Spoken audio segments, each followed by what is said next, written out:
The incompetence finally leaves. Ha! Mike, who settled in as the acting CEO, mocks me. His entourage of employees also look down on me, smirking. If I leave, all of the CEO's favorites will be fired. Mike's sister, the executive vice president Alice, bites her lip in frustration.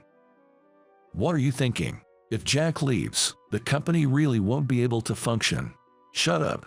I'm the acting CEO and you're the EVP. If you can't listen to me, then you should resign too. The CEO's wife, Linda, is completely on Mike's side. If I resign, Mike will take over the company, and I have no power to stop it. Watching this family-run business's internal strife is painfully distressing. I might as well resign. Thank you for everything up till now. I hum my head deeply. As I raise my head, I see that Mike, Linda, and the other employees have turned pale. Turning around, I am astonished. My name is Jack. I'm a 32-year-old salesman, working for a mid-sized design company, Harrison Design. Our company is family-run, with the upper management having the last name Harrison. The CEO is Mr. Harrison, the executive vice president is his son Mike, and the managing director is his daughter Alice. The CEO's wife, Linda, doesn't hold an official position, but she often comes to the office to complain about the employees. I've heard that family-run businesses often turn into tough workplaces. Indeed, Linda, who wanders around the office without doing any work, can be annoying at times. However, as long as I ignore Linda's complaints, it's a pretty good place to work. The primary reason is that Mr. Harrison, the CEO, is a very respectable person. He never throws his CEO status around and always considers the employees' opinions. That's why our company has a good atmosphere. The employees work comfortably without harboring any grievances. Mr. Harrison's children joined the company's leadership about 5 years ago. His eldest daughter Alice is a year older than his son Mike, but Alice is just the managing director, and Mike is the executive vice president. Alice doesn't really complain about this. Alice, a graduate from a renowned university in a major city, is extremely capable and never brags about it. She puts the employees' comfort first, making her the type of female supervisor you'd willingly follow. On the other hand, Mike, who became the executive vice president, is somewhat problematic. Before joining his father's company, Mike traveled the world as a backpacker, while Alice gained experience in another design office. There's nothing wrong with world travel. But Mike seems unable to shake off his student mentality and doesn't like hearing anything unpleasant. Perhaps our company still clings to a male-dominated society, given Mike's promotion despite being younger. Linda's influence is a major factor in Mike's usefulness. She dotes on Mike and seems to indulge all his whims. Yet, as the son of the respectable Mr. Harrison, Mike will probably change as he gains experience. I thought I was still young, but it's been 10 years since I graduated college. During that time, I've worked solely for Harrison Design. As more young people join, I feel my age. I try my best not to become an unpleasant supervisor. Additionally, I have a unique connection with Mr. Harrison. He enjoys playing chess, but few people in the office can match him. While there are people who play pool and checkers, I'm one of the few who can play chess. So we often play in his office during lunch breaks or after work. We don't hold back, and our win rates are about even. Well, I lost today. Maybe I'm getting old, says Mr. Harrison. What are you talking about, Mr. Harrison? We still need you to keep going strong.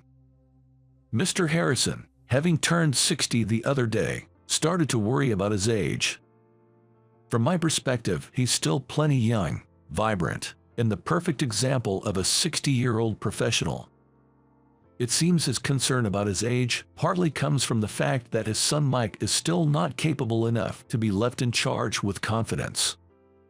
Leaving with a loss feels unsatisfying. How about it, Jack? One more game. Sure, but I won't go easy on you. Mr. Harrison laughs heartily, and we begin setting up the chess pieces again.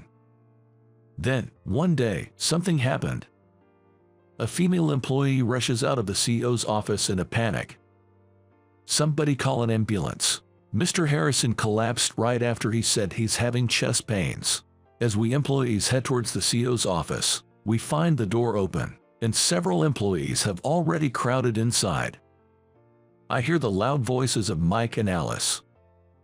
"Dad, hang in there. I'm loosening your tie now. Dad, you'll be okay. Just don't move. The ambulance is on its way." The paramedics arrived quickly and took Mr. Harrison away on a stretcher. Accompanying him were the executive vice president, Mike, and the managing director, Alice.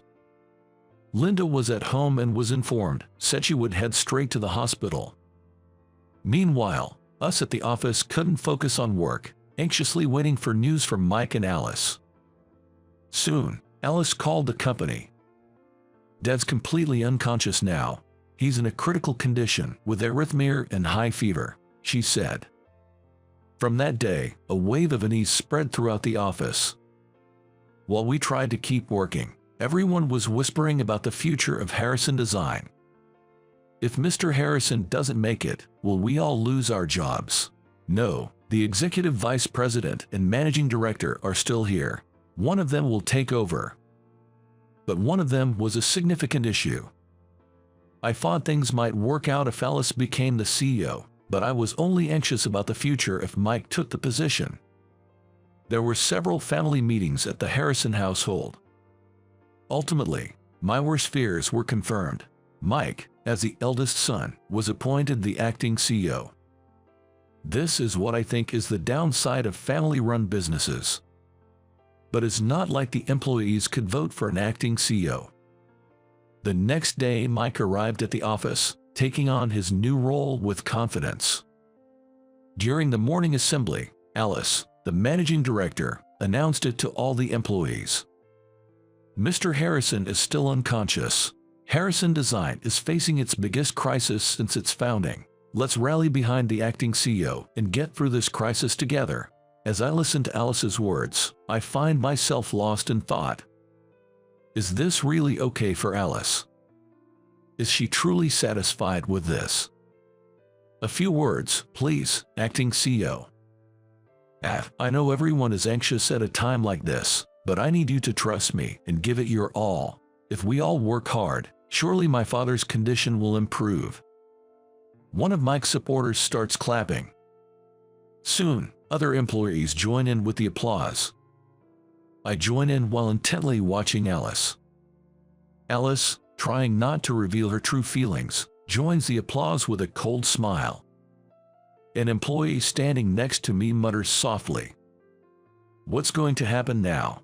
I'm really worried." It seems I'm not the only one feeling anxious. A few days have passed since Mike became the acting CEO, and its effect is already apparent. Mike has begun implementing major layoffs. It's been 5 years since Mike joined Harrison Design, and there are quite a few employees who are dissatisfied with him. Unfortunately, I am one of them. It appears he wants to get rid of anyone he considers a nuisance. For now, let me explain what's happened so far. Before the layoffs started, Linda had begun frequenting the CEO's office. I don't know what they were discussing, but it didn't seem like good news for us employees. "Hey, someone take somebody to the CEO's office and check out the situation." A female employee made tea and knocked on the door of the CEO's office. We all held our breath, listening to the sound. But unfortunately, hardly any voices leaked out. We waited for the female employee who delivered the tea to return. Soon, she came back running. "It looks like layoffs are definitely happening. Anyone who doesn't align with the acting CEO's views is out. That means those who oppose the executive vice president. No, the acting CEO in the past are definitely targets. What should we do? I've been pretty outspoken." If that's the case, I'm in a similar boat. Ever since Mike and Alice joined the company, it was clear who sided with the EVP and who with the MD. I was firmly anti-EVP, meaning I supported Alice. Then two of Mike's supporters from the CEO's office walked in, and we all fell silent. "What's this, a funeral? It's so quiet here. We need to support Harrison Design under the acting CEO now." "Well, who knows how many of you will remain. Just you wait and see." The two supporters exchanged glances and burst into loud laughter. It seemed their future was secure. And so, from the next day, one by one, people were let go. First, it was those who openly opposed Mike's methods. Then, those who had never voiced opposition but sided with Alice when issues arose. Alice became increasingly isolated. It seems Mike drove Alice out of Harrison Design. Despite being siblings with just a year's age difference and sharing the same parents' blood, why couldn't they get along? Eventually, I was the only one left supporting Alice. Alice bit her lip in frustration. "My mother always favored Mike. I've always been the one to oppose her, so I guess I'm not the favorite," Alice said. "Is the acting CEO, Mike, regularly visiting Mr. Harrison at the hospital?"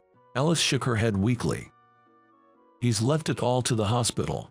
He seems to think there is no hope for a recovery. Mike is going to take over Harrison Design for good." "Alice, are you visiting Mr. Harrison in the hospital? How is his condition?" "There's been a significant change, actually. A good one. But Mike's actions have been so swift, I'm not sure if it's going to be in time."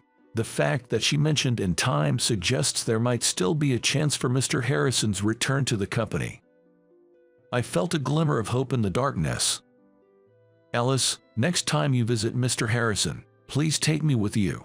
I might not be able to make much difference, but I want to help in any way I can for his recovery." "Thank you. I haven't been to visit in the last few days. Let's go right after work today." Just then, one of Mike's supporters approached and directed me to the CEO's office. Alice's face tensed up. It looked like my time had come to be let go. I bowed deeply to Alice. "It's finally time. It's hard to leave you behind, but I guess I have to face him now," I said. "I'm coming with you. I can't stand this outrage," Alice declared. We both entered the CEO's office. Mike sat in a high-back luxury chair, one of his supporters standing to his right, and Linda, looking pleased, stood further to the side. The supporter, who had led me in, quickly positioned himself to Mike's left. "Jack, you're also fired as of today, but you've dedicated 10 years to the company, so we'll call it early retirement. You'll get a decent severance package, so don't worry," Mike announced. There was no point in making a scene. I quietly nodded, understood. Mike mockingly laughed at me.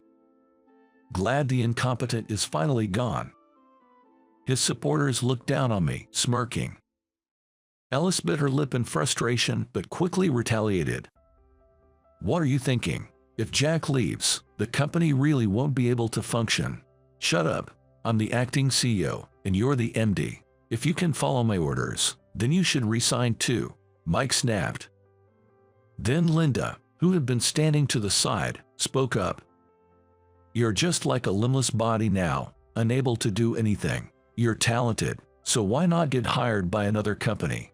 "Mom, are you saying I'm unnecessary for this company?" Alice asked. "Oh, you're just realizing that now. This company will be inherited by Mike alone. Don't worry, we'll adequately replace the employees we've lost," Linda said, smugly. Are these the words a mother bestows upon her own daughter, to whom she gave life? Once I leave, Mike's takeover will be complete, but I never had the power to stop it in the first place. Watching this family-run business split from the inside is heart-wrenching. I feel sorry for Alice, but I'm exhausted too. Maybe it's better to just resign. "Mike, Alice, Linda, I truly appreciate everything you've done for me," I said. I hung my head deeply. As I raised my head, I saw the pale faces of Mike, Linda, and their supporters. Turning around, I was astonished. There was Mr. Harrison in a wheelchair. A nurse, dressed in plain clothes, was pushing the wheelchair. "The doctor gave me permission to come out for an hour," Mr. Harrison said. Though he looked a bit thinner, Mr. Harrison's eyes were sharp, and he radiated energy.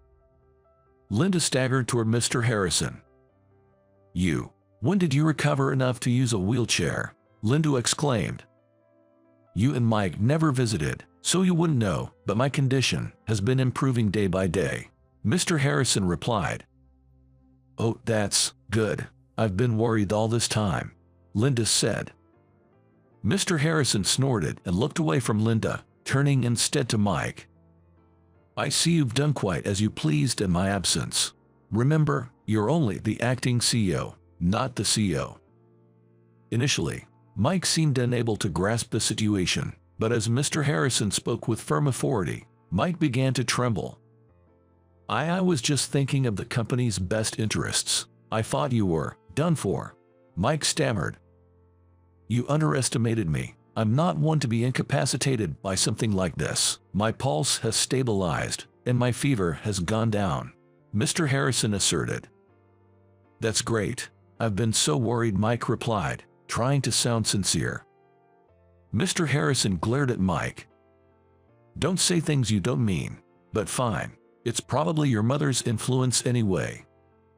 "It's a misunderstanding, dear. I would never put such ideas in Mike's head," Linda protested. "I've known you long enough to know better. Anyway, Alice, I'm feeling a bit tired. Could you call an assisted taxi to take me back to the hospital?" Mr. Harrison requested. "Of course, Dad. I'll have you give orders from your hospital room. I'll be your hands and feet," Alice responded. Thanks to the incredible commotion, my early retirement was called off. Mr. Harrison's recovery has been remarkable. He's been working hard on rehabilitation to rebuild the muscles that weakened during his hospital stay. Gradually, he started to walk on his own again. I began visiting the hospital room daily with Alice, and each time we saw him, he seemed more energetic. However, it looked like a full recovery would still take some more time. So, Alice brought a computer into Mr. Harrison's hospital room to make it easier for him to work. With Alice's assistance and me helping her, he could manage his CEO duties for telework from the hospital room. Despite being 60, Mr. Harrison is quite familiar with computers, so he was pleased to be able to work from his hospital room. He opened his laptop and turned on the power. "Well then, what should we tackle first? First, let's restore Harrison Design to its original state."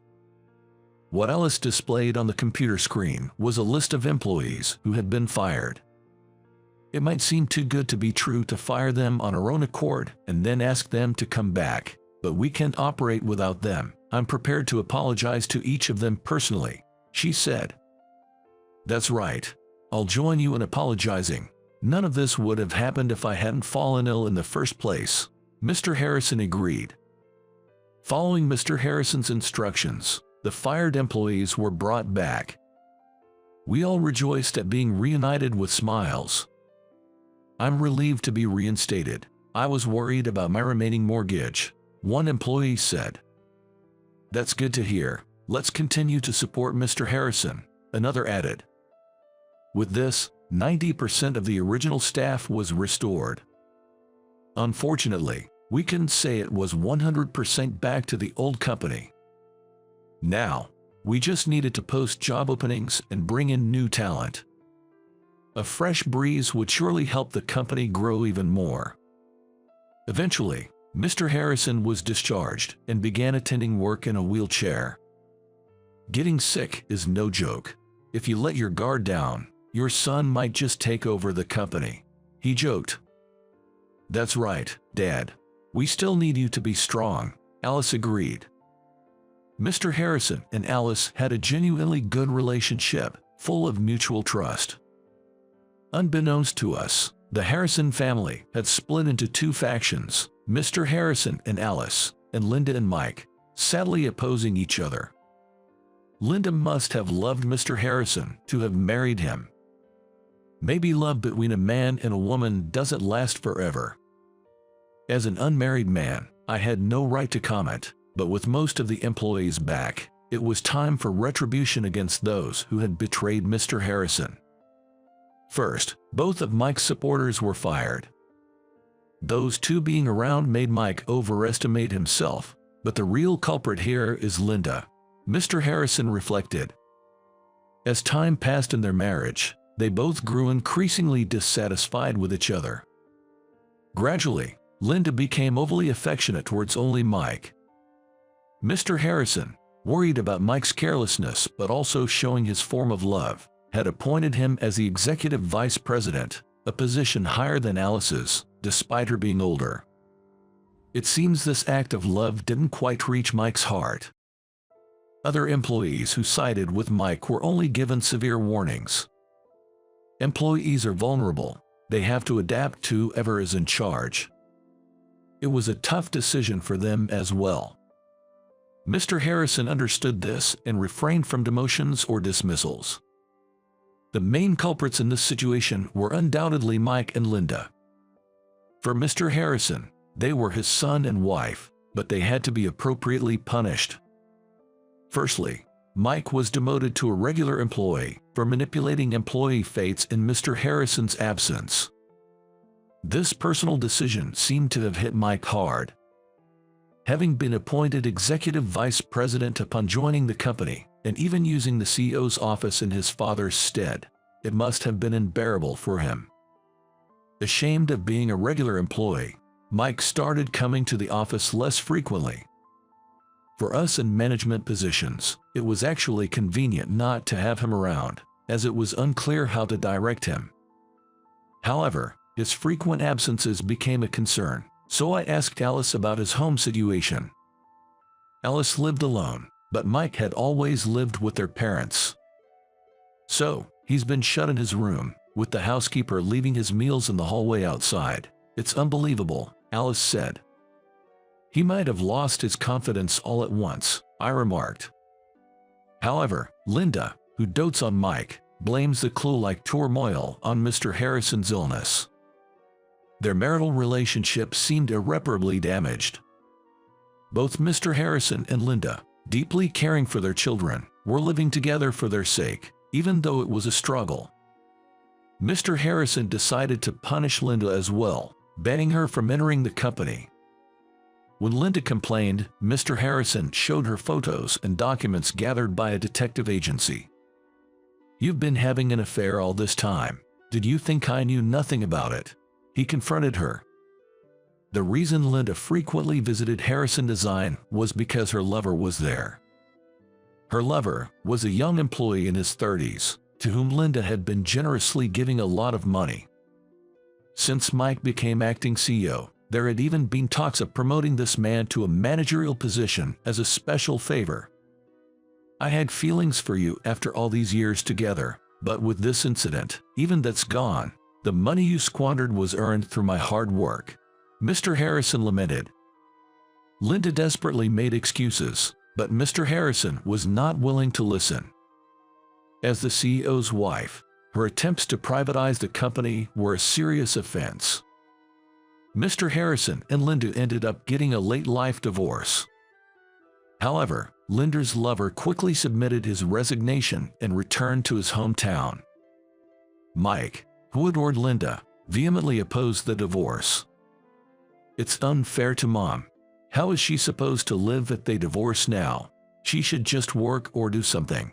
It's normal to work to live. You should try working for a change," Mr. Harrison responded. Eventually, Mr. Harrison fired Mike, who showed no inclination to work at all. Thus, Mike and Linda were both ousted from the house. Normally, a young and able son like Mike would work and support Linda. However, Mike just won't seem to get a job. Having been pampered as the executive vice president and acting CEO, it seems his pride won't allow him to work under someone else. As a result, their finances dwindled. Mother and son, with nowhere else to go, reluctantly returned to Linda's family home in the countryside. However, the house had passed on to Linda's brother and his wife. Knowing their plight, they couldn't turn them away. They were given a small room and lived there in constrained circumstances. As for those of us who remained at Harrison Design, Mr. Harrison fully recovered and no longer needed a wheelchair. Though he used a cane just to be safe, but he walked firmly on his own feet. With the CEO's full return, the company regained its normalcy. I was promoted to head of the sales department in the next personal change. The responsibility was greater, but Mr. Harrison trusted me. In the support of my subordinates, I found my work fulfilling. Ellis became the executive vice president, serving as an excellent confidant and advisor to Mr. Harrison. I should have appointed Alice as the executive vice president from the beginning. Then, this clue-like incident would never have happened. Mr. Harrison said, "I understand you wanted to give Mike a chance, Dad, but it's good we realized early on that he wasn't capable," replied Alice. "They say the more troublesome a child is, the dearer they are. Mike was a perfect example of that." Mr. Harrison deeply regretted appointing Mike, who lacked ability, to the executive vice president position out of paternal affection. Thus, Harrison Design managed to recover from a significant crisis. The company's performance improved, and employee wages increased. We, the employees, are now more motivated than ever to rally under Mr. Harrison's leadership and build up the company. That day, during lunch break, I was Mr. Harrison's chess partner in his office. Just like before the hospital incident, our skills were evenly matched, leading to wins and losses for both of us. Mr. Harrison seems to enjoy this aspect of the game. Like in business golf, it's no fun if you go easy on me. That's true. I completely understand. Mr. Harrison became silent for a while. Just when I thought he was focusing on the chessboard, he said something unexpected. "Jack, aren't you going to get married? You're at a good age for it." I'm a bit embarrassed to say, but I've been so caught up in work that I haven't had a girlfriend. But you're right, I should start thinking about that aspect of my life. I might not have much credibility in giving marriage advice, considering how mine turned out, but maybe it's time you thought about settling down. Maybe I should start attending mixers then. Just then, Alice entered the room with a knock. "Oh, playing chess again. You two always get along so well." "The only one who plays with me is Jack." Alice casually took a seat next to me, watching our match with interest. "Jack, teach me chess too. I want to study and beat Dad someday." "That's a great idea. Playing against me all the time must be boring for Mr. Harrison." Mr. Harrison looked back and forth between me and Alice, grinning. "How about it? Shall the three of us go out for sushi tonight?" "That sounds lovely. Jack, are you free?" "I don't mind at all. I'd be happy to join." Lately, it seems we're spending more time together like this. For me, it's the most comfortable and pleasant relationship. I was just telling Jack it's about time he thought about getting married. Alice, the same goes for you. Don't stay single forever. I want to see my grandchildren. Well, I do feel a bit rushed thinking about childbirth, but I don't have anyone in mind. Maybe I should go to mixers. Alice saying the same thing made me laugh.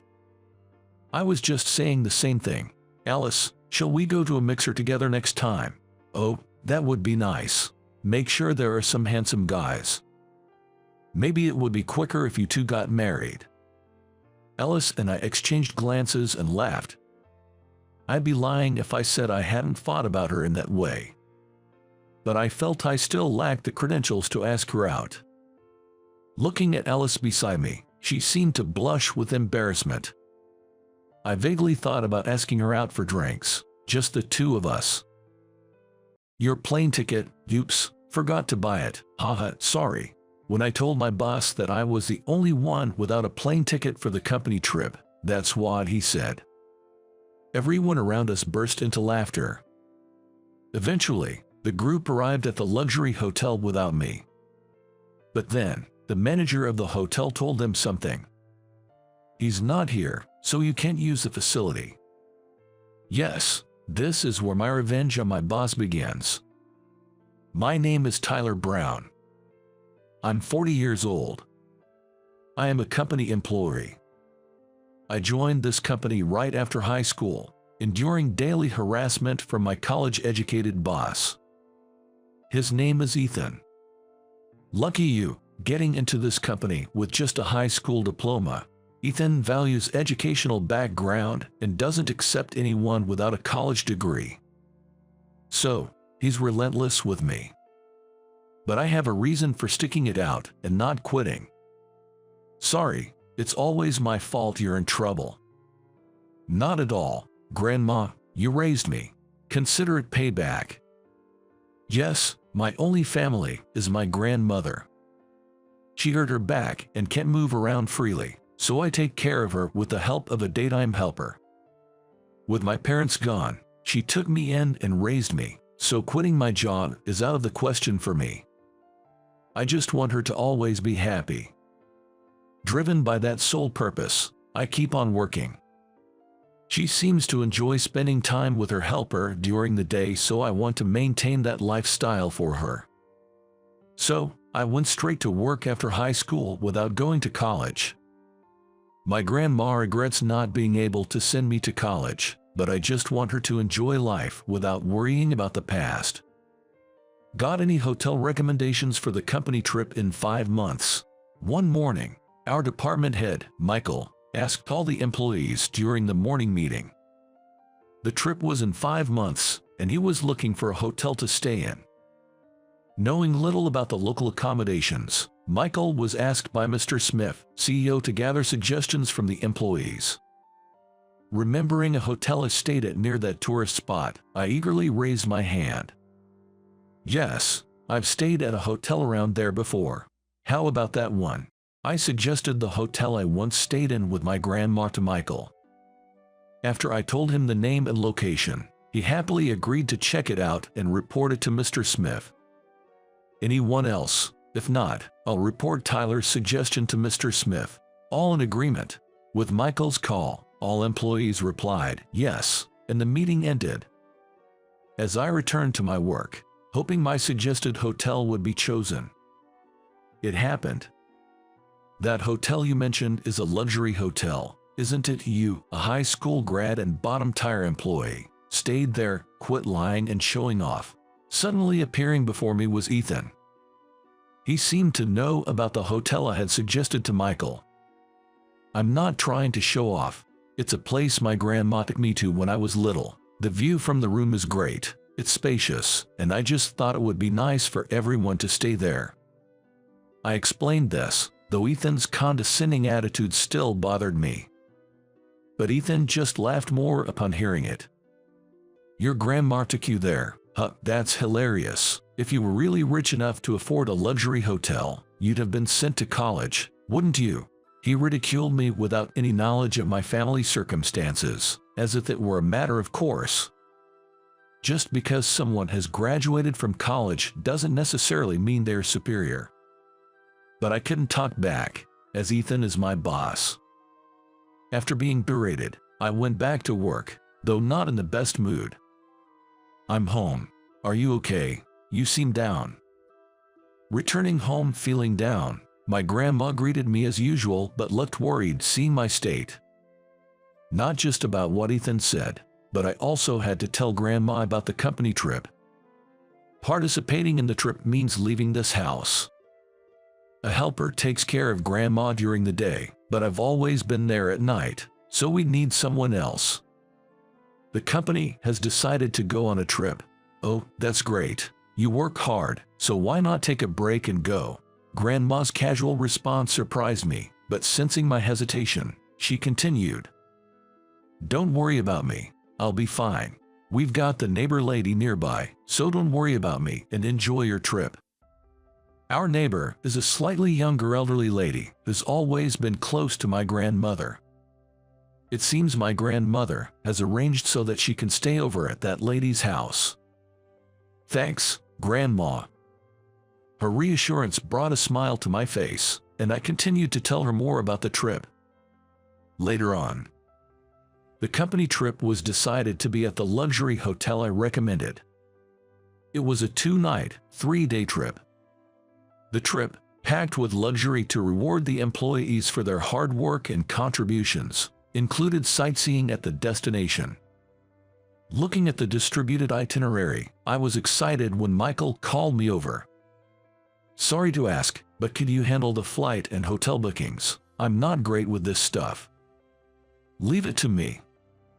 Having recommended the luxury hotel to Mr. Smith and Michael, I gladly took on the responsibility. Man, I owe you one. Mr. Smith loved the luxury hotel you suggested, and he's looking forward to it. Hearing this from a pleased Michael raised my anticipation for the day. Arranging everything would ease the burden on Michael and Mr. Smith. It felt great to be helpful. I quickly booked the flights and hotel reservations for everyone attending the trip. The next day, as other employees checked the reservations, they noticed a discrepancy in the number of flight tickets. Tyler, it seems we're 1 ticket short. What? I'll check it right now. I hastily opened my computer to review the purchase history. Comparing it with the list, I realized something.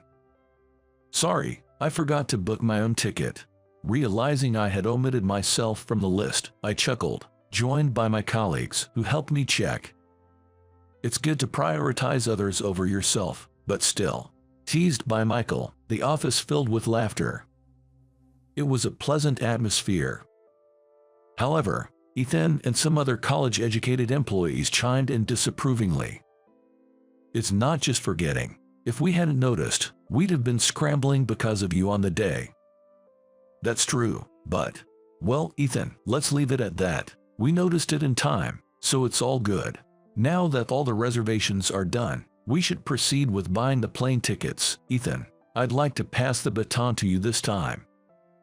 Asked by Michael, Ethan, looking dissatisfied behind my work, nodded. Then he snatched my reservation documents and quickly disappeared. At that moment, for some reason, I had a bad feeling. It was especially because Ethan seemed unconvinced. But surely, he wouldn't go as far as to sabotage a major event like the company trip. I was completely off guard. Take care and have fun. Thank you, Grandma. Please, Susan, please take good care of Grandma for me. And then, the day of the company trip finally arrived.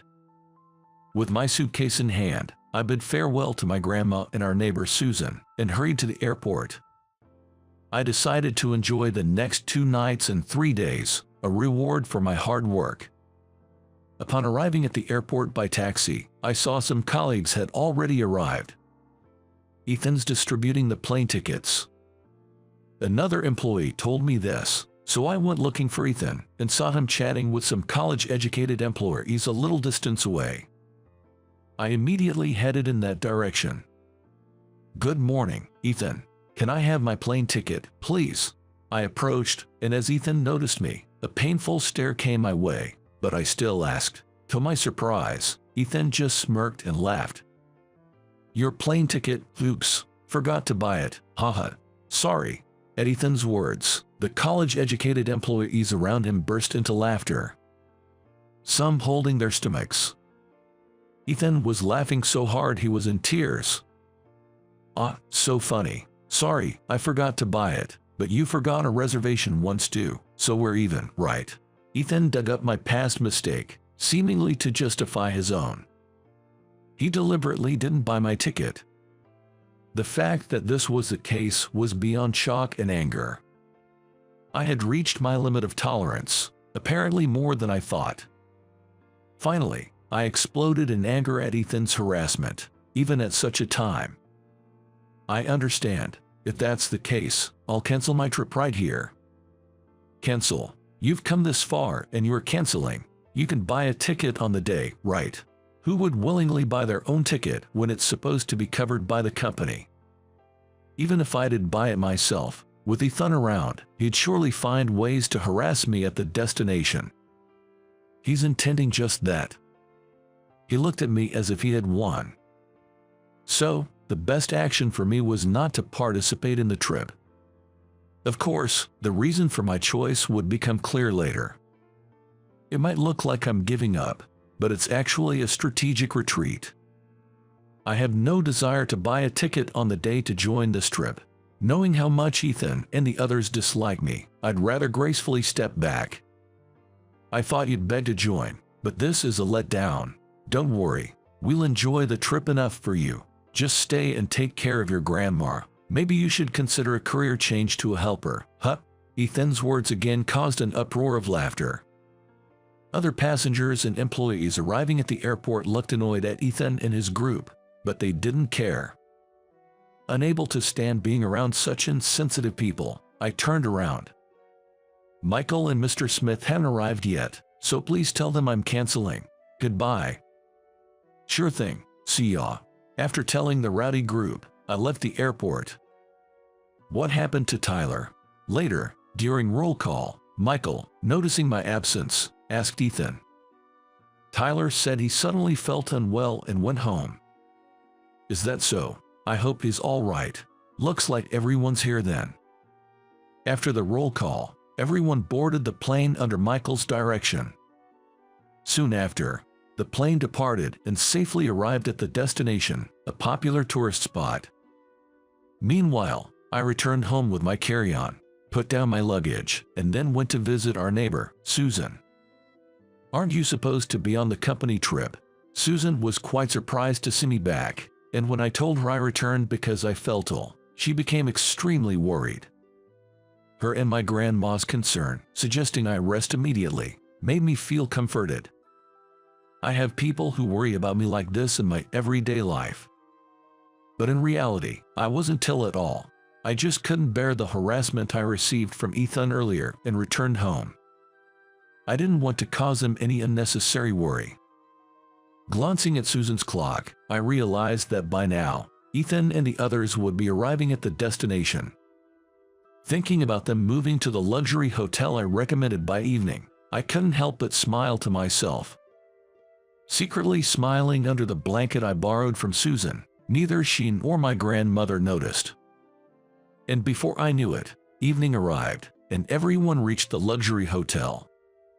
Looking up at the impressive luxury hotel, the employees' expectations, having thoroughly enjoyed the tourist spot, grew even more. Come to think of it, Tyler was the one who reserved this luxury hotel, saying the group reservation should be under his name should work, right? Ethan said this, and an oblivious Michael followed him to the reception. Upon giving the company name, they checked the reservation. Which of you is carrying the membership card? Membership card. Confused Michael and Ethan tilted their heads as the receptionist explained.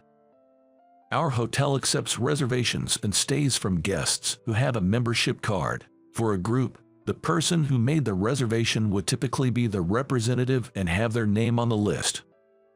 We left the reservation to our employee, Tyler, so it should be under his name, right? Michael, realizing they might not be able to stay without the card, showed signs of panic. Thinking mentioning my name might help, as I made the reservation. The reservation is listed, but where is Mr. Tyler Brown? Either way, without presenting a membership card, you cannot use our hotel. Tyler suddenly felt ill and couldn't come, so we don't have his membership card. Ethan, too, began to show signs of panic, his voice of frustration spreading among the surrounding crowd. The employees looked anxiously at Michael and Ethan. I'm sorry, but get the manager out here. I'll talk to them.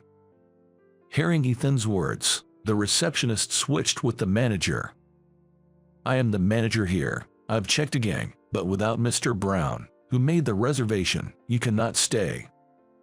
The hotel reiterated that they couldn't stay as per the reservation list. However, Ethan became even more irritated and threatened. Get the CEO out here. The manager hurriedly reached for the phone and made a call. Are you available? I'll come to you. Please wait. Understood. The manager had called the hotel CEO, Mr. Johnson. After hanging up, the manager informed Michael and the others that CEO Johnson would be coming to the reception. "What's going on here?" Our company's CEO, Mr. Smith, having heard about the commotion, arrived, and Michael and Ethan explained everything they had been told by the manager. Meanwhile, Mr. Johnson arrived with his secretary. "Nice to meet you. I'm Johnson, the CEO of this hotel. Thank you very much for your courtesy." Everyone swallowed hard at the sight of both CEOs meeting. Unconcerned by the tense atmosphere, the two CEOs exchanged business cards and spent a moment inspecting them before putting them away. "Actually, I've just been informed by my employees that we can't stay here without a membership card." "Yes, the guest who has the card supposedly fell and hasn't arrived at our hotel." Mr. Smith looked anxious, but Mr. Johnson maintained a smile throughout. As Ethan became increasingly suspicious, Mr. Johnson was about to make a shocking revelation. "Mr. Tyler Brown, the guest in question, called me earlier. He wasn't actually ill, but couldn't come here because a malicious employee didn't give him a plane ticket." A malicious employee. At Michael's words, everyone's gaze suddenly turned to Ethan. He was the only one who had openly shown malice towards me, so everyone unanimously directed their stares at him, making him even more flustered. "It wasn't me. Don't lie, I heard it. At the airport, Ethan told Tyler he forgot to buy his ticket." "Is that true, Ethan?" Mr. Smith confronted Ethan, who seemed to be in doubt. Looking around for help in a panic, but with witnesses present, no one defended Ethan. Even the college-educated employees pretended not to know him. Ethan, looking frustrated, finally confessed the truth. "It was just a light-hearted joke. He's only a high school graduate and always tries to outshine me, a college graduate. I couldn't bear the thought of him going on the company trip. So, Ethan admitted he deliberately didn't buy my plane ticket." Mr. Smith scolded Ethan for his actions. "What have you done? You've ruined our much-awaited trip. Does this mean we have to sleep outside on our first day?" "Don't worry, Mr. Smith. As an exception, we will allow you to stay tonight without a membership card. I have a long-standing relationship with Mr. Brown, so I cannot let his colleagues sleep outdoors." "Thank you, you've saved us." Everyone was relieved by Mr. Johnson's consideration. Now that everyone knew Mr. Johnson and I were acquainted, Ethan spent the day quietly, a change from his usual behavior. "Thank you for your cooperation." "Not at all, please don't worry about it. Please extend my regards to Dorothy." After everyone was settled in the hotel, Mr. Johnson called me, and I expressed my gratitude upon hearing what had happened. Mr. Johnson was an old friend of my grandmother and had been close to us for many years. Since my grandmother hurt her back, I hadn't been able to visit or use the hotel. When I mentioned introducing the hotel for the company trip, he was very pleased and had been looking forward to seeing me, but unfortunately, things turned out this way, leaving me feeling apologetic. I promised to visit him again with my grandmother and ended the call with Mr. Johnson. Afterwards, everyone returned safely from the company trip, but Ethan was severely reprimanded by Mr. Smith and Michael.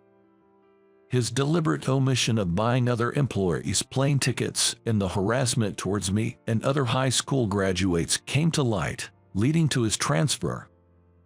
After his transfer, I heard Ethan ended up in a department where the head of the department seemed to be a very strict man and he had to be disciplined every day, and I hoped that he would learn from this and stop prejudging and harassing people based on their educational backgrounds. Long time no see. How have you both been? Thanks to my grandson, I'm always in good spirits. Several years later, I visited Mr. Johnson's hotel with my grandmother, who was in good health. We couldn't make it to the company trip years ago, but I'm really glad we could visit together this time. The reunion was a joy for Mr. Johnson, and my grandmother was all smiles in the welcoming atmosphere.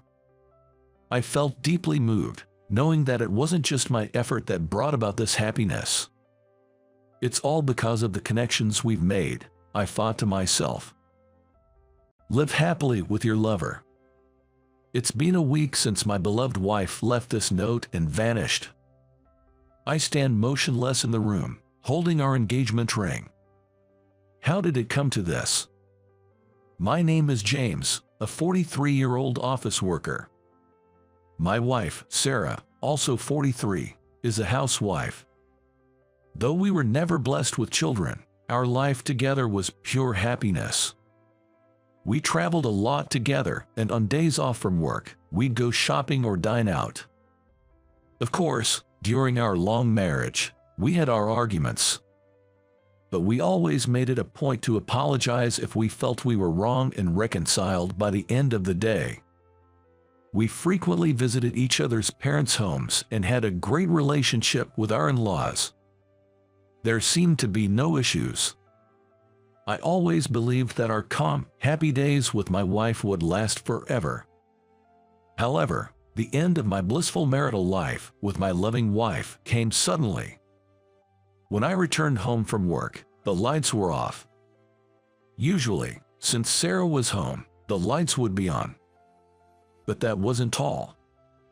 The front door, which would normally be locked, was unlocked, and there was no smell of a delicious dinner at all.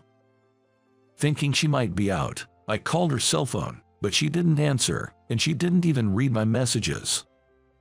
An hour passed, then two, but Sarah did not return. Something felt very off. That's when I noticed it, sitting down on the couch. There was a piece of paper on the table. In Sarah's handwriting, it read, "Live happily with your lover." Of course, I had never cheated. She must have misunderstood something. I needed to meet her and talk. Sarah isn't the type to socialize much. It is probably the family home that she would rely on in these situations. I immediately called her mother, Karen. "Karen, it's James. By any chance, is Sarah with you?" "Oh, James, you are back. Sarah isn't here, but I know where she is. However, she told me not to tell you." I was at a loss as to why she would say that. "What do you mean? She seems to suspect me of cheating, but I haven't done anything of the sort. I think she's misunderstood. I need to meet her and talk." I knew from Karen that she knew where Sarah was, so I begged Karen multiple times to let me see her. But Karen didn't tell me. "James, she didn't tell me in detail, but she said she'd thought about this for days. I understand you want to talk, but please, give her some space right now." There was nothing I could say to that. But of course, I couldn't just accept it. Even now, I wonder if my wife thinks I'm meeting with another woman. If only I could see her and clear up the misunderstanding. Nothing progressed and a week has passed. My wife hasn't returned. I took out the engagement ring from the bedroom closet. I was planning to give this ring to my wife today, on our 20th wedding anniversary. Truth is, I didn't have money when we got married. I couldn't afford an engagement ring, and we couldn't even have a wedding. I'm not into flashy things, so I don't need a ring or a wedding. Let's use that money for our daily expenses. That was a thoughtful proposal from my gentle wife, sensing our financial situation. Now that we're comfortable, I can gift it to her. But having a wedding at this age feels embarrassing. Yet, I wanted to properly convey my gratitude for these 20 years to my wife. This engagement ring was for that.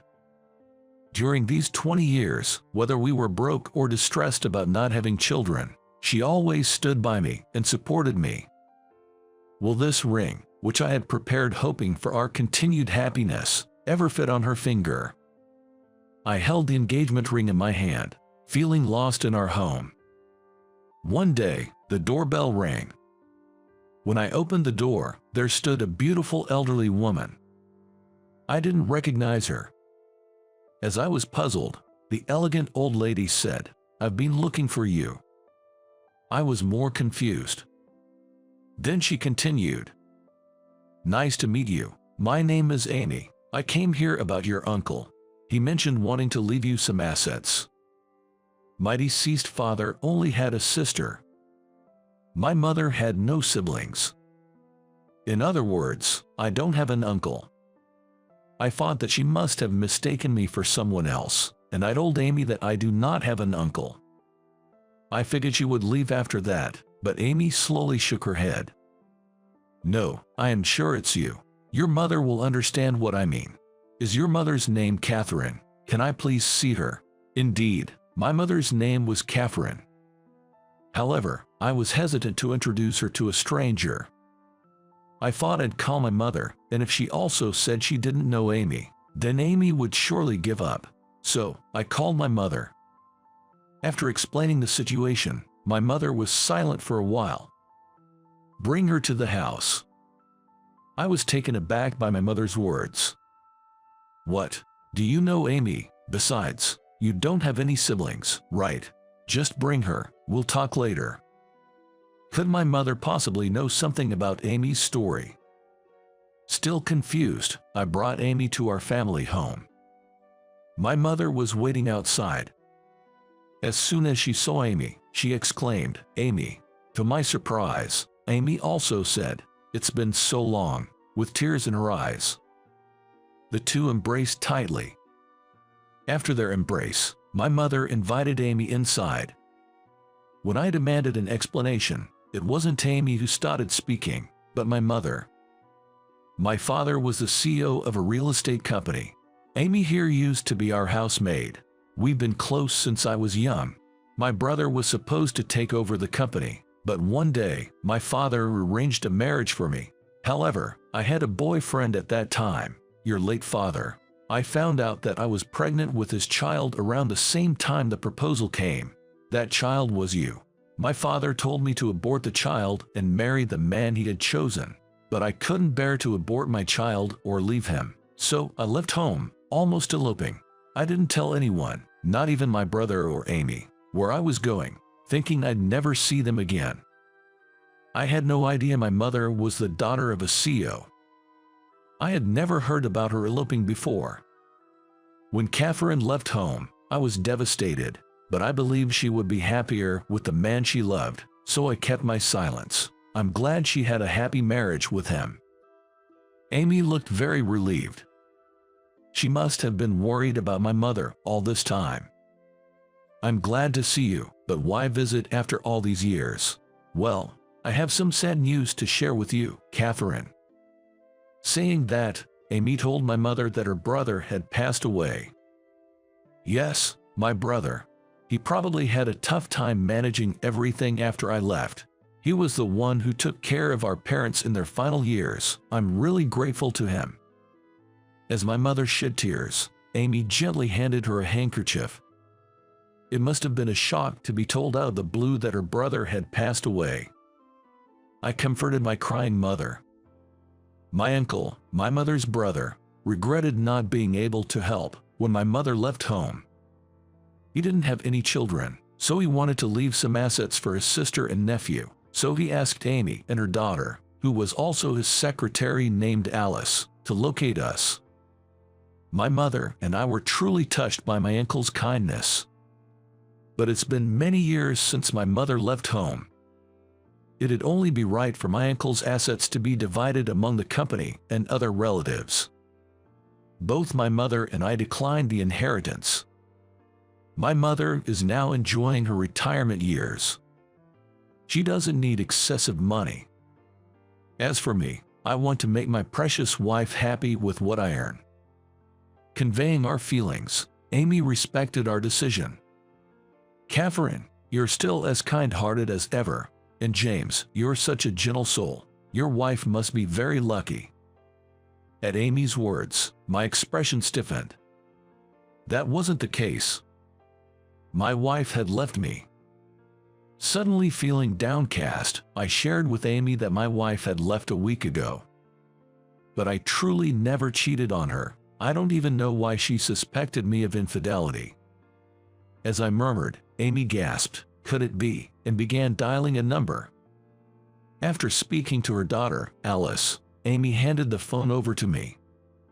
"Hello, this is Alice, Amy's daughter. I've heard the story. The misunderstanding your wife has might be because of me.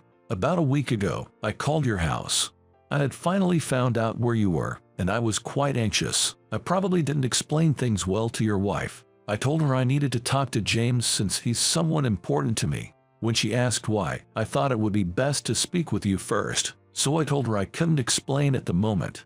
Looking back, she sounded quite upset throughout the call, and she might have mistaken me as someone you were having an affair with. Hearing that, everything clicked for me. I immediately called my mother-in-law, Karen. After Amy explained the situation over the phone, the misunderstanding that my wife might have mistaken Alice as the other woman was cleared up. I'll try to get in touch with Sarah right away. True to her word, Karen quickly explained the misunderstanding to Sarah, and she brought her to her parents' home that evening. I'm sorry I jumped to conclusions. So, you weren't cheating on me?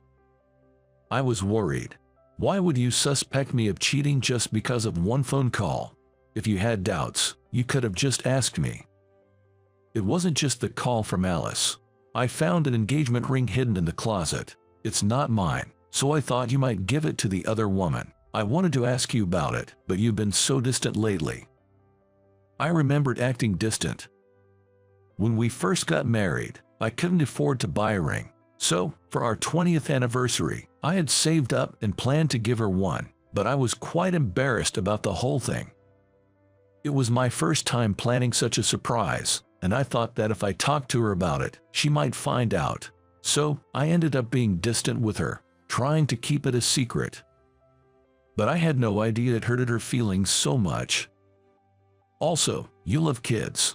I thought since I can't get pregnant, you might have found someone else. But I thought if that's the case, it can't be helped. So, I left a note and left the house. I had prepared the ring as a token of my gratitude for all the years together, but little did I know it would lead her to suspect me of cheating.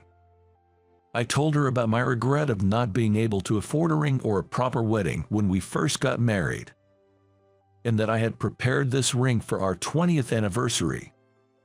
I don't care at all about not having kids. I'm very happy with just the two of us. During the times we struggled financially, your support was invaluable. I'm really grateful for everything. Let's continue to live happily together. With that, I presented her with the small box containing the ring.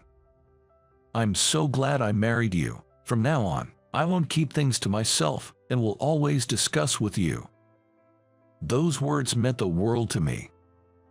I told my wife about my uncle's intention to leave us some inheritance, but she felt, just like I did, that it would be best to decline. However, we were touched by my uncle's kindness. Both of us, and my mother, were delighted that our ties with the relatives were rekindled. My mother had been regretting not being able to visit her parents' graves after falling out with them.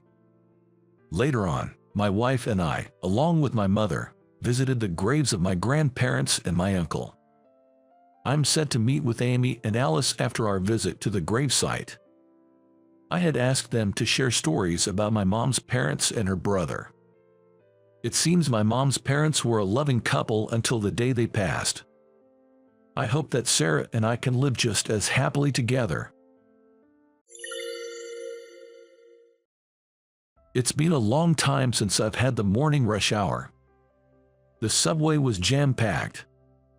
As I got off at the station, large groups of strangers moved like a flock of sheep, each heading to their own destination. In the midst of that crowd, I truly felt, I'm back in New York. It was my first day back at the headquarters in New York after working in Nebraska for 3 years. Nebraska had its own charms, but I've always had a soft spot for the hustle and bustle of New York. It wasn't because I messed up or got demoted that I was transferred to Nebraska. The company I joined right out of college believed in sending their bright ones away to gain experience, and working in a regional office was a stepping stone to promotions. So, at 35, I was assigned to work in Nebraska, and after 3 years, I was called back to headquarters where a position as a deputy director awaited me. So, professionally, everything was going great for me. But there was one thing bothering me in my personal life. At this age, I was still single and didn't even have a girlfriend. Up until just before the transfer, I had a girlfriend whom I'd been with for almost 10 years, considering marriage. But whether it was a phase of fatigue or just growing apart, we broke up when I got the transfer. When I reported to my old department, everyone welcomed me back with applause. Especially the director, who had been instrumental in my career path, was overjoyed, saying, "Next, I'll be the executive director, and you'll be the director." And that evening, a welcome back party was thrown in my honor, orchestrated by the director. Not to pry into your personal life, but do you have any marriage plans, Alex? The director asked during the party. Ever since I joined the company, I've been in the same department as the director, who was just a supervisor at the time. We went out for drinks countless times. However, we rarely talked about our personal lives. Oh, sorry about that, I might have been too nosy. Well, it's not really that, I mean, I didn't have anyone in my plans. Then I told him that I had broken up with my long-term girlfriend just before I was transferred to another state. Upon hearing this, the director felt guilty, wondering if it was because he recommended the transfer. I replied, "Sooner or later, we would have broken up anyway." "So, you're not seeing anyone now?" "No, not for the past 3 years."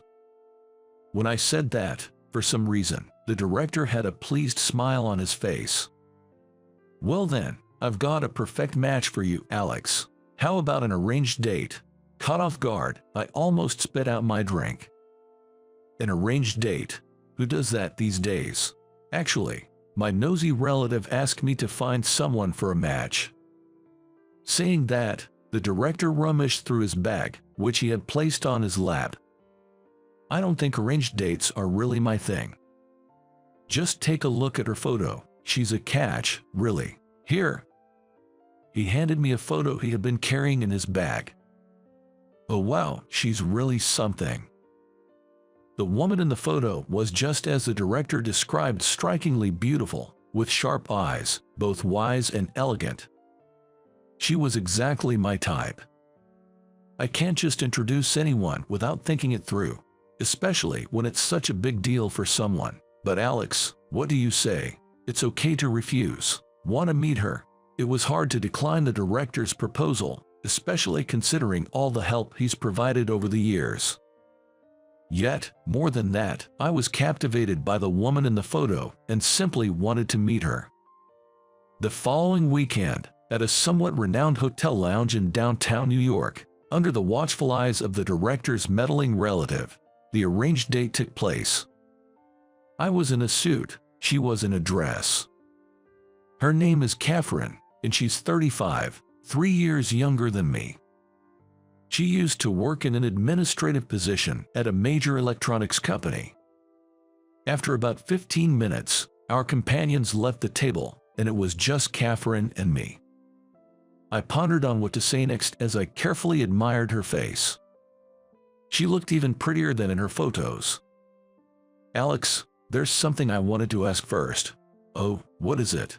"Alex, have you ever been on an arranged date before?" I was actually thinking of asking her the same thing. I told her it was my first time and asked her the same. She also said it was her first. With someone as charming as you, I'm surprised you'd need to go on an arranged date. Wouldn't you have plenty of suitors? "Oh, you're too kind." Her tone was gentle, but Catherine gave me a stern look. She probably thought I was being insincere and got upset. But that assertive side of hers was quite attractive to me. "Did I say something you didn't like?" I wasn't trying to butter you up, honestly.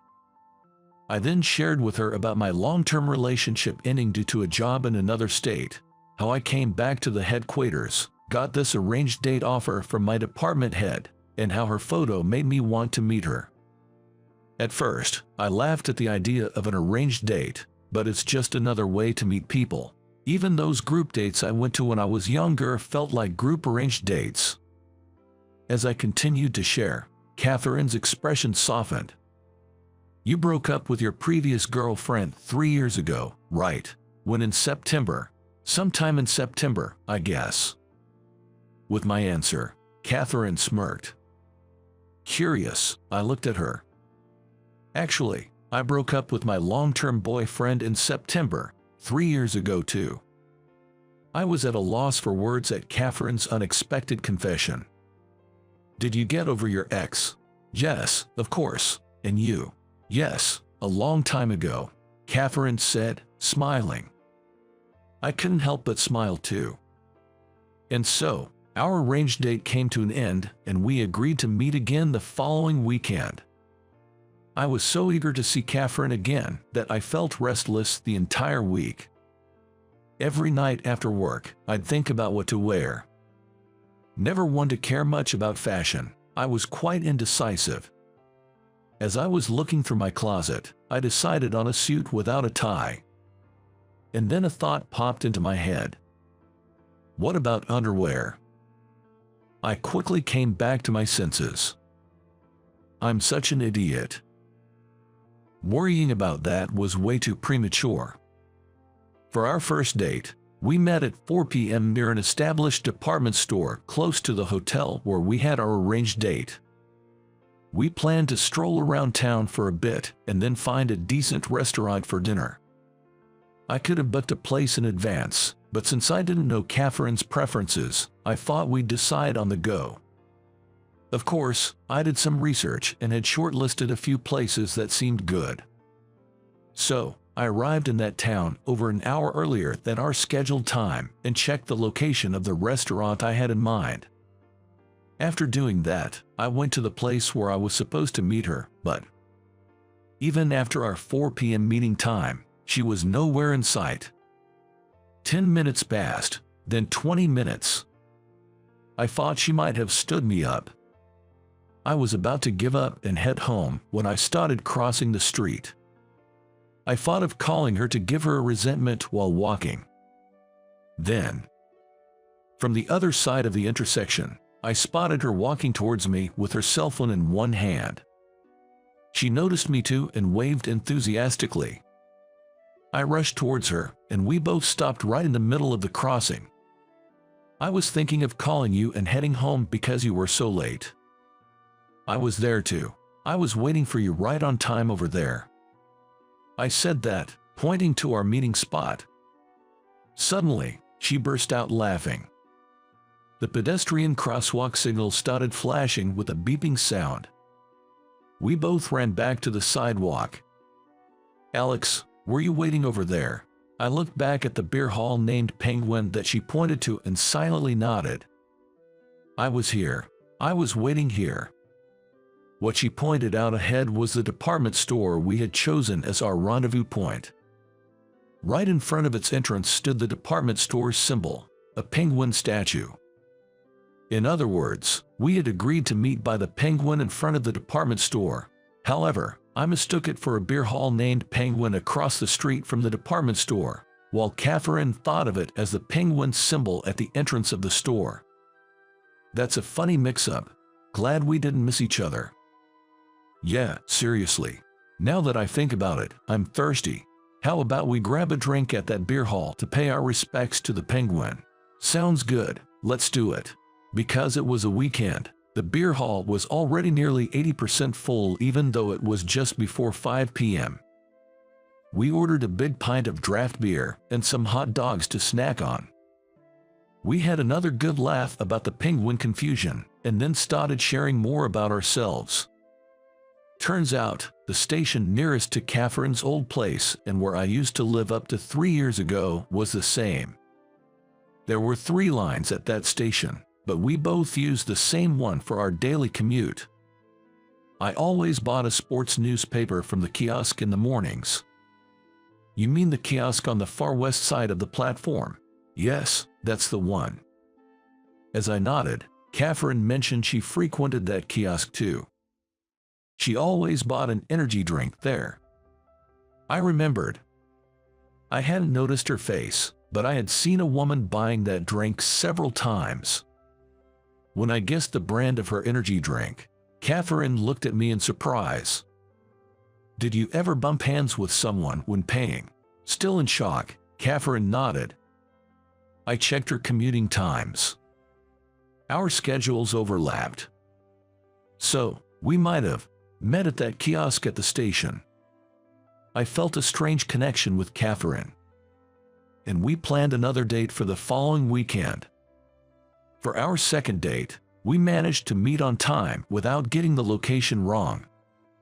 We had a meal at a casual diner, and then shared a drink at a relaxed bar. I was quite the drinker, but she could hold her own as well.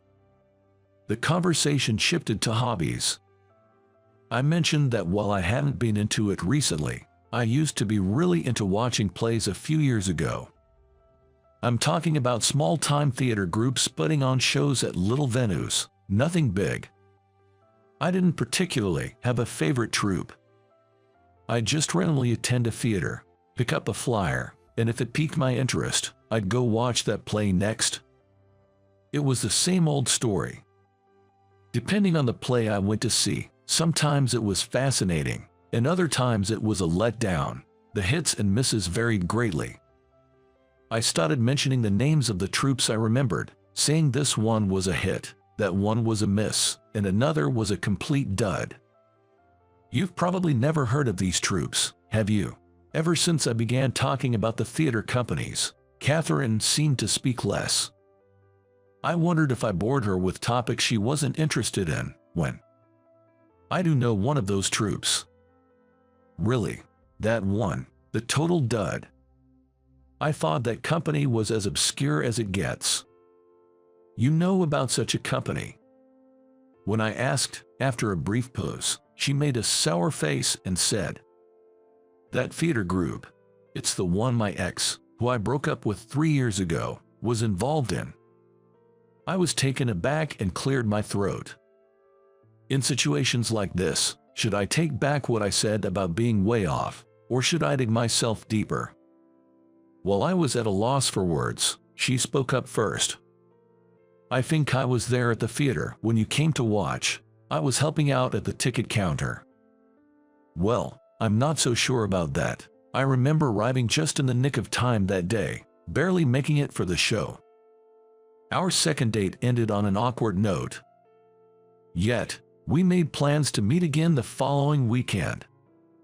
Our third date began with a walk in a park in New York, known for its beautiful cherry blossoms in the spring. I used to come here often for company picnics. I've been here a few times with friends. I decided not to ask who those friends were. It might get awkward again if they were from the theater group.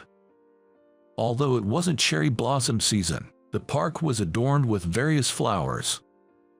Admiring flowers wasn't really my thing. So, I quickly grew bored of the walk. Suddenly, carried by the wind, a savory aroma wafted towards us. It was coming from a food stand a little further ahead. "That smells delicious," she whispered. Hearing her, I turned to look at her. "I'm sorry, I've always been more of a pie than flowers person." Shrugging and smiling. Quickly, I added, "To be honest, I was getting a bit bored looking at the park's greenery too. How about we go get some hot dogs?" Nodding in agreement, we walked briskly towards the food stall, our hips swaying as if we were race walkers. We bought a hot dog each and a can of beer, then sat on a nearby bench.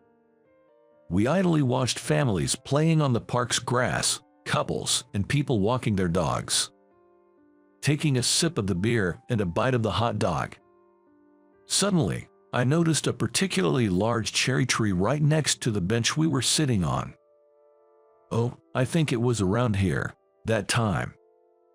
Was it the year before I transferred out of state, or the year before that? I had a company picnic around here. Glancing around, I noticed a public restroom to our back left. It was definitely here. A new guy was in charge of securing the spot for a cherry blossom party. He told us that it was right in front of the restroom. I remember yelling at him, wondering why he'd pick such a smelly spot. That's thoughtful of him. When you're drinking, it's convenient to be close to the restroom, right? She had a point. However, I doubted the newbie had thought that far ahead when choosing the spot. Speaking of which, I once came here for a picnic and witnessed a fight between two guys over the restroom line. I had a similar experience and asked if it was in this park. Yes, it was this park. It might have even been that restroom. When I asked about the situation at that time, a young man who looked like a heavily intoxicated college student tried to cut in line for the restroom. A middle-aged man in a suit, who was in line, confronted the young man. Then, a scuffle ensued. That's when another man, who seemed to be an acquaintance of the man in the suit, rushed over and managed to defuse the situation. Listening to her story, the memory of that time vividly came back to me. That man in the suit was my director, and the guy who stepped in later, that was me. Yours truly. You're kidding. You were there that day. Both of us were surprised and impressed by the unexpected connection from our past. A few days later, after work, my director invited me for a drink. We went to our usual large bar. As soon as we sat down, my director said, "How's it going with your arranged date? I heard you've met her a couple of times." I wasn't sure how to respond. I believed I had a good relationship with her. However, we had only been on 3 dates. I was indeed attracted to her, and I wanted to believe that she had some affection for me as well. But it was uncertain how things would turn out in the future. I talked to her, and it turns out we've unknowingly crossed paths before, I shared. Upon hearing this, he had a pleased expression on his face, as if to suggest it was a perfect match. Sounds like fate, doesn't it? Suddenly, a thought flashed through my mind. What if she's in this bar tonight, too? There had been a few times in the past when we unexpectedly ran into each other. But if we met in this bar tonight, it wouldn't just be a coincidence. It might be destiny. I excused myself to him, saying I needed to use the restroom, and started searching the expansive bar. It was a tavern near the office. It wasn't surprising to see familiar faces. However, there were mostly strangers. That's to be expected, I thought. Especially in a bustling city like New York, what were the odds of running into that one woman conveniently? I decided to give up on this silly fantasy and return to where my boss was seated. Just as I was about to turn around, there you are. She was standing right in front of me. "It's a coincidence, isn't it?" she remarked. I shook my head and replied, "Does it really feel like just a coincidence to you?" She stared back at me with a broad smile on her face. "I can't support you anymore. I'm sorry I can't believe in you at a time like this. I'm John, 32 years old. Today, I'm divorcing my wife, Emily, who became paralyzed from the waist down in an accident. Everyone will probably say I'm abandoning my wife in her time of need. But there's been a lot leading up to this point. We've been struggling for years to have children. Once we decided to get fertility tests at a specialized clinic, we discovered it was her side issue, making it less likely for us to have a child. Emily cried and apologized to me every day. I didn't know what to say to her, and we both became depressed. During these dark days, more misfortune struck us. We met in a college ski club. On the bus to the ski camp with club members. "Is this seat taken?" Please, have a seat." Emily, a junior member, sat next to me. We quickly got close, talking about skiing, and even after returning from the camp, we started meeting up and hanging out at college. 3 years after graduating from college, we get married and were blessed by our friends from the club.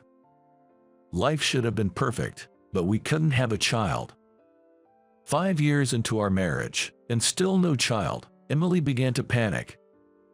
"Hey, Claire from our club is becoming a mom. Now I'm the only one from our circle without a kid." That was all she talked about recently. But there wasn't much we could do about it. So, We bravely went to a fertility clinic to find out if there was any problem. But the Dr. Alexander's words were harsh. "There's nothing wrong with you, sir. However, your wife has severe endometriosis. It's difficult for her to conceive in this condition." I was stunned, listening to the Dr. Alexander speak so matter-of-factly. Tears didn't even come to my eyes. It was so unexpected. Emily lost all her spirit, knowing the issue was with her, and remained depressed even at home. "Will I never be a mom? I dreamt of having a barbecue with you, me, and our child." I hugged and consoled her, who kept repeating "I'm sorry" in my arms. "Whether we have children or not, I'm happy as long as I'm with you. Let's take our time and figure out our future together." I wasn't sure if she was convinced, but I expressed my feelings as best as I could. Emily nodded, but she still seemed troubled. Time passed, and it was December. The city sparkled with Christmas lights, a season of excitement for everyone. But for us, it was just another gloomy day. Even after finishing my busy year-end work, coming home to a depressed Emily made me feel suffocated. I wanted children too, but if it wasn't meant to be, I was content building a happy home with just Emily and me. I understand Emily's feelings well enough, but it's tough on me too. Gradually, our relationship started to falter, changing from "it can be helped" to "enough is enough." Our marriage was deteriorating, but there was nothing we could do about it. Perhaps realizing things couldn't go on like this, Emily decided to go on a trip with her girlfriends for a change of scenery. I readily agreed, telling her to go and refresh herself. I just wanted her to become more positive. But I would later regret not forcibly stopping her, as she got involved in a major trouble that would change the course of her life. At that time, I had no way of knowing that Emily would be caught up in such a significant incident that would affect her future. Her destination was Colorado. Packing her ski gear, she said she was going to enjoy skiing in hot springs with friends. She was looking forward to stopping by Aspen on the way back, a place that held fond memories for us since that's where we had our wedding. Feeling relieved after seeing Emily off, I focused on work at the office. That's when I received a call from an unfamiliar number. "Hello, is this John's phone? I apologize for the sudden call. This is the Colorado State Police. I'm calling about your wife, Emily. She was involved in an accident. Her car slipped on the snow. I'll give you the details of the hospital," the officer explained. Shocked, I hastily informed my boss and rushed out of the office. Emily, who waved goodbye so cheerfully, in an accident. A slip on the snow. It couldn't be a minor injury if the call wasn't from Emily herself. All I could hope for was her survival as I boarded the train to Aspen. When I stepped off at Aspen Station, a cold wind hit my face like a slap, surrounded by a blanket of snow. Completely different from the scenery in New York, I huddled up due to the cold. I caught a taxi waiting at the station's roundabout and rushed to the hospital. Arriving at the hospital in a panic, I was greeted by several nurses and police officers. "John, your wife is currently in the ICU," a nurse said that, leading me to where Emily was. Through the ICU glass, I saw Emily, her body connected to numerous tubes, and I immediately realized the gravity of the situation, my anxiety intensifying. The reality in front of me crushed all my hopes that this was a lie. Tears streamed down my face, too overwhelmed to wipe them away. After the nurses finished explaining, 2 police officers started their briefing. "John, can we explain the details of the accident?" Their hesitant manner made me uneasy. "Your wife was with a male passenger. Were you aware of that?" I was stunned, hardly believing what I was hearing. "A man." Emily. "No, I thought she was with girlfriends. Is that not the case?" That was all I could manage to ask. "Emily meeting another man." I was certain she had planned a trip with her girlfriends, but now she was involved in an accident with a lover. Seeing my silence, the officers seemed flustered. If you weren't aware, it's okay. Thankfully, the male passenger only had minor injuries and has already been discharged. Now, all we can do is wait for your wife's condition to stabilize." They said and left. Left behind, I sat on a bench, my head in my hands. What was going on? What was Emily doing? Why did she lie to me? I must have sat there dazed for quite some time. Then, from a distance, I faintly heard someone calling. "Is Emily's husband here? She's regained consciousness." Hearing the nurse's voice eager to share the good news, I snapped back to reality. Hurrying to Emily's side, I saw her in pain, trying to tell me something. "John, I'm really sorry." She murmured this to me, barely conscious. "It's okay, don't worry. Stay strong, Emily." I encouraged her frantically, forgetting what the police officer had told me. Later, I was called by Dr. Shelton for an explanation. Can my wife recover fully?" I asked apprehensively. Dr. Shelton gave a grim explanation. "Unfortunately, your wife has sustained a severe spinal injury. It's highly likely she'll be paralyzed from the waist down. So, she won't be able to live as before. Most likely, she'll need a wheelchair. Given her current condition, I was prepared, but it was still a major injury that involved a risk to life. Actually, it was almost a miracle that she survived." I felt utterly devastated as it plunged into darkness. Since then, I visited Emily in the hospital every weekend, supporting her through rehabilitation. When she could eat by herself, I mustered up the courage to ask her something that had been troubling me. "Emily, I need to ask you something. Who were you with on the day of the accident?" Emily froze for a moment, clearly troubled. "I'm sorry, I can tell you, it was someone I shouldn't have been with. I did something really foolish." Finally, Emily made a statement that seemed like an admission of her affair. And that single sentence became the decisive factor in my decision to divorce. I had planned to support her, regardless of her physical challenges, if she had been innocent. But if she had betrayed me, I couldn't imagine spending the rest of my life with her. I finally brought up divorce. She was shocked, but ultimately agreed. Only her father, my father-in-law, tried to persuade me to reconsider. Despite his repeated pleas, I politely refused and decided to divorce. Emily and I, who had once loved each other so deeply and married. Yet, when it came to parting, it was all severed abruptly. 3 years have passed since I divorced Emily. It took a long time to recover. Ever since that day, Christmas time, with its bright lights and festive mood, became a trauma for me. I would sigh, looking at the happy couples, trying not to be a nuisance as I walked by. Feeling pitiful and miserable, I was suddenly stopped by a stranger. "Excuse me, are you John?" Suddenly, I was stopped by an unfamiliar man. Turning around, I saw a man I had never met before. "This is our first meeting. I'm a childhood friend of your ex-wife, Emily." Emily. That was a name I hadn't heard in a long time, and I was both surprised and confused. Sorry, actually, I was the man she came to meet in Aspen that day. His revelation hit me like a hammer. What? This man was with Emily. His sudden confession boiled my blood. "What do you mean? You've turned my life upside down. Emily's condition is irreversible. How dare you approach me?" I held my breath, surprising myself with how calmly yet forcefully I confronted the man. I had to restrain myself, or I might have lashed out with a punch. Everything had changed since that day. I've regretted it many times. All because of this man.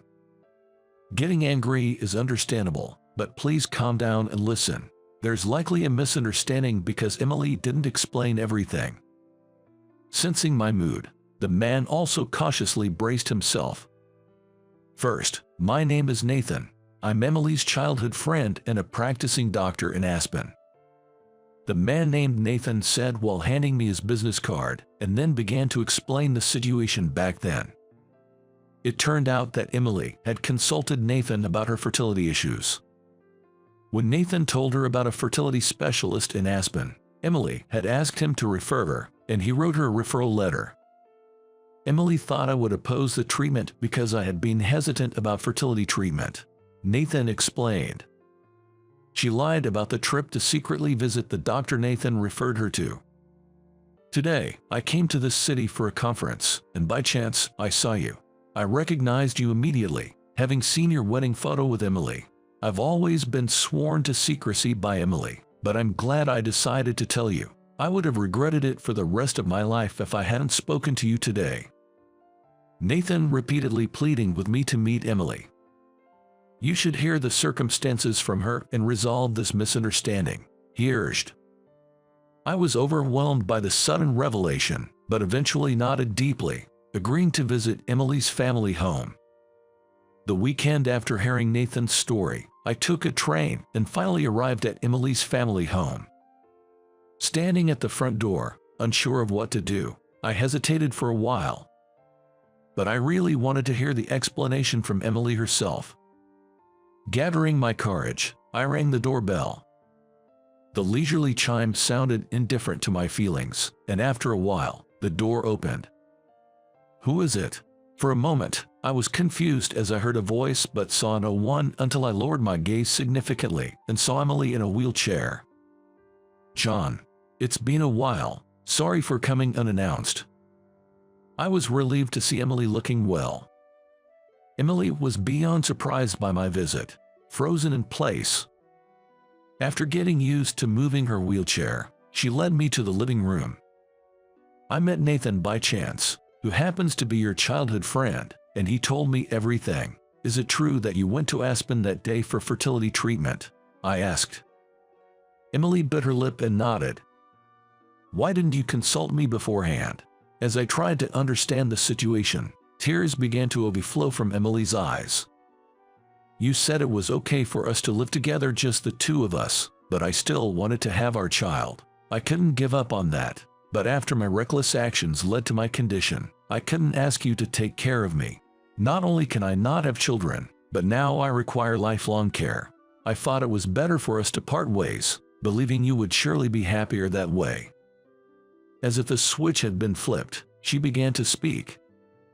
It seemed like she was trying to release all the feelings she had been holding back, along with her tears. She hadn't kept it a secret out of malice. If it weren't for the accident, she would have just visited the doctor introduced by her childhood friend. She probably felt unable to bring it up. She didn't deny the infidelity suspicion, accepting it instead. That was her way of showing her love, considering her now disabled condition. I was lost for words, looking up to see Emily's father standing behind her. I'm so sorry for what we put you through, John. I knew about it too, but as a parent, it was unbearable to see my daughter face a lonely future with her disability. Please forgive us, he said. Facing them, I straightened up. I'm also responsible. Emily was suffering, and I was insensitive to say that it was okay not to have children. We should have explored more possibilities that we both could agree on, I admitted. Reaching out, I held Emily's hands resting on her lap. I'm so sorry for leaving you alone, Emily. I apologized from my heart. Kneeling in front of Emily in her wheelchair, holding her hands, I was like a knight seeking forgiveness from his princess. Now, I understand what you were saying. Even with a body that can't bear children, I should have thought of ways to make you happy as your wife. I should have genuinely appreciated that you stayed by my side and changed. Emily also opened up to me about her honest feelings now. Finally, we were both able to express our reflections and regrets. And so, we were able to correct the years-long mistake of mismatched buttons. Several years later, we remarried. We both regretted the divorce and still had love for each other. It's not easy, but I want to try again. I proposed to Emily, pledging my love to her. Emily was happy but remained puzzled until the end by her need for care. I faced each of her fears one by one, discussing solutions together. We renovated our home for accessibility, and when I'm not around, we rely on a caretaker. Even if we can't have children, we wanted to live together. With that shared desire, we finally took the step forward. I am determined not to leave Emily's feelings behind again, but to firmly support her.